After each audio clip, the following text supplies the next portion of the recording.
packing persiapan buku puisi Bagabana menuju pemesan.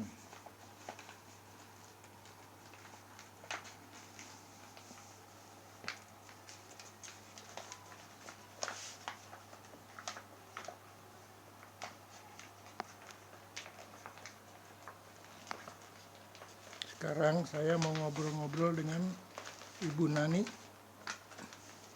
sebagai inisiator komunitas Indi D3MKIL. Selamat sore Bu Nani. Selamat sore. Mau sedikit-sedikit ngobrol nih tentang proses Ibu Nani memandu komunitas penulisan D3MKIL. Sudah berapa tahun ya Bu Nani ya? Ada kali 10 tahun. 10 tahun ya Bu Nani. Anggotanya penulis-penulis ya Bu Nani? Iya. Sudah banyak? Ya banyak. Kalau satu terbitan aja kita bisa mengumpulkan 10 orang. Kalau sudah mencapai 1 tahun 2 buku, kalau 10 tahun 20 buku, itu sudah tercatat 50 buku terbitan. Judul? Iya. Kemana saja tuh Bu Nani? Apa pengirimannya? Pengiriman buku-buku. Iya Bu Nani. Mula-mula lewat Facebook, teman-teman saya tawari, ada nggak yang mau bergabung di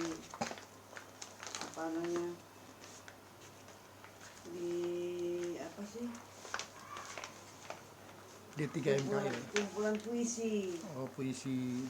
antologi puisi. Iya. Mereka saya kasih tahu juga lagi kelemahan dan kekuatannya. Jadi saya juga pernah, boleh kan cerita? Iya. Saya juga pernah bersama-sama bergabung dalam antologi puisi diterbitkan oleh Gramedia. Judulnya apa tuh? Itu Namaku Perempuan bersama Rati Sanggarwati, Nungki Kusuma Nungki. Saya lupa deh namanya. Iya. Terus Lintang Sugianto sama Ibu Sri Kandi dari ini, kalau ibu itu dari Lentera kalau nggak salah. Kita berlima itu yang membahas buku kita itu, termasuk pakar bahasa Indonesia, saya lupa juga namanya. Nah, terus itu kita ini launchingnya di Bentara Budaya itu. Nah, di situ kelemahan kekuatan tadi, jadi pengalaman itu membuat saya berpikirnya begini, kalau kita nulis puisi, alangkah sederhananya kalau hanya kita doang yang nikmatin, sedangkan itu hasil pemikiran, hasil perasaan. Lalu ternyata dari jumlah yang diterbitkan itu 3.000 buku oleh Gramedia, terus kita bisa borongin bukunya itu 1.500 oleh pemborong yang hobi. Itu kalau nggak salah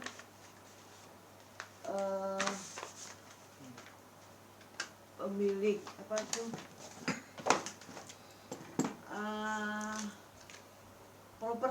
properti. Jadi saya dengar penerbitan Ibu ini non profit ya Bu ya. Iya, Jadi terbatas untuk anggota begitu. enggak juga ya. Jadi saya lanjutkan yang tadi ya. Buku-buku itu dari 1.500 dibagi 5 lagi sama kita. Terus masing-masing menjualkan puisinya masing-masing. Dan sampai ke pembacanya.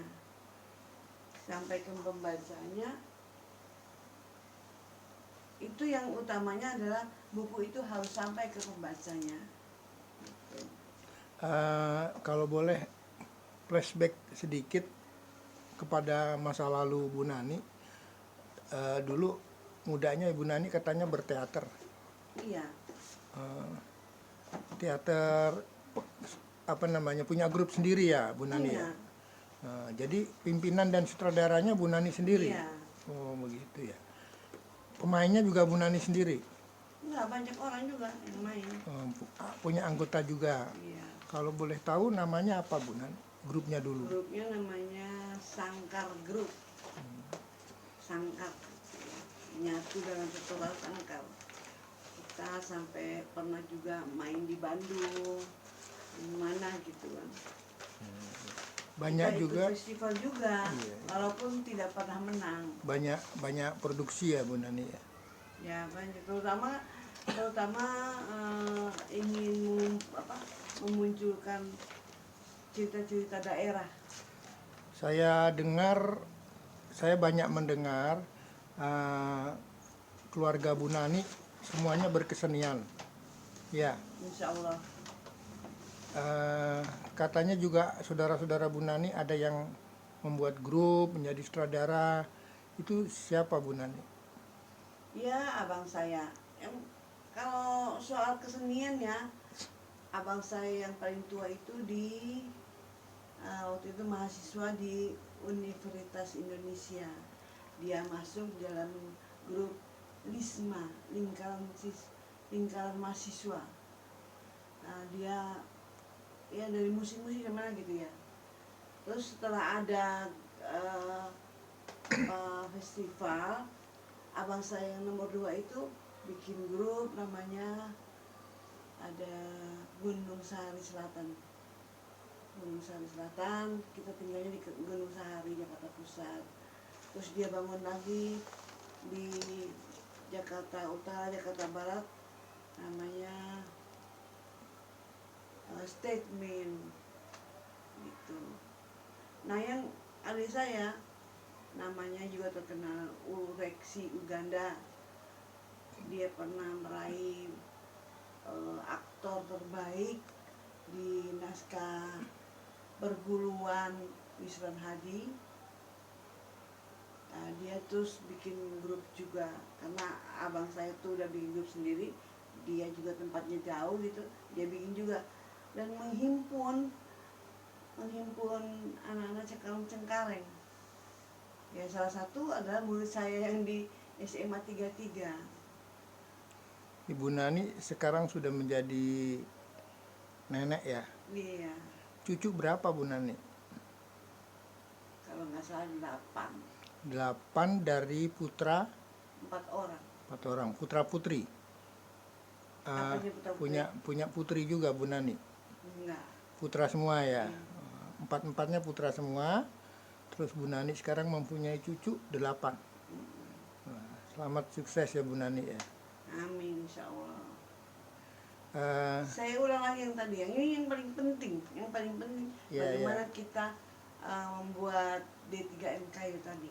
hmm, Jadi saya kasih tahu sama calon pengisi antologi itu bahwa puisi itu kita bukukan,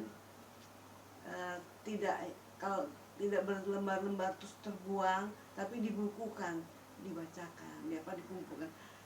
Setiap buku yang kita terbitkan kita store ke Perpustakaan Nasional Indonesia 2, dan itu kelak dibaca oleh orang yang mencari buku. Nanti di situ dia punya katalog. Jadi kalau misalnya kita datang mau cari nama D3MKI, nah kita cari pertama itu.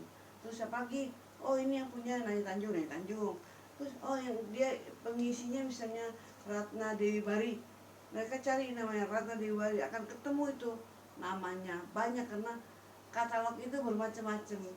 Eh, Isinya nama penulis, nama editor, nama eh, banyak gitu ya. Jadi setiap nama terdaftar di masing-masing kumpulan. Terus judul, kalau misalnya mau nyari cerita cinta, ada juga di perpusnas itu, di apa namanya, di katalog mereka gitu. Itu ya. Jadi tidak semata-mata kumpulin duit terus mereka tuh ngumpulin duit, enggak semata gitu. Kumpulin, kita bikin bukunya, terus wajib menjual atau menyampaikan buku itu. Boleh dibagikan, boleh dijualkan, terserah, tapi yang jelas buku itu akan sampai kepada pembacanya. Dan itu bisa juga orang itu punya perpustakaan, punya buat hadiah ulang tahun, ada apa, itu bagaimana sampai kepada tujuan kita, buku itu sampai di sana. Nah, buku itu kita cetak sesuai banyaknya penulis.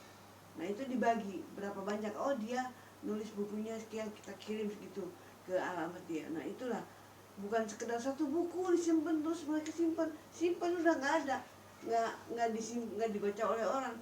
Tapi kalau dibagikan, dibanyakan, bisa mencapai 15, 20, satu orang 20 buku. Buat apa? Buat dia harus menyampaikan kata hatinya, kata perasaannya yang ada di buku itu ke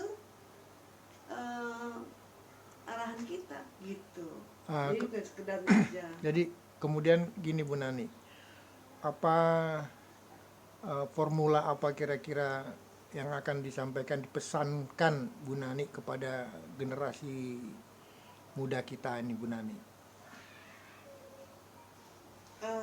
Dan kemudian apa, harus menulis atau dengan apa? Ya, pertama misalnya menulis ya. Setiap kita punya perasaan, punya pikiran, punya unek-unek, daripada kita ngomong nggak jelas, kita tulis. Nah, supaya bagus bahasanya, kita susunlah kata-kata yang baik gitu.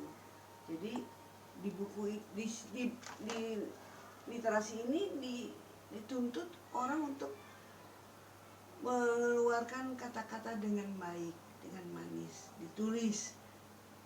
Sering menulis berarti kita semakin sering untuk mengucapkan kata-kata yang baik. Itu.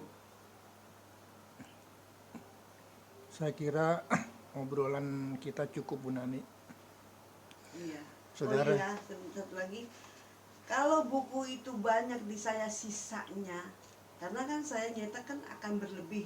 Kadang-kadang 100 buku, 200 buku, itu bisa terjadi banyak-banyak judul. Nah, itu banyak. Tidak sia-sia kami akan mengirim ke perpustakaan daerah di kota, di mana gitu.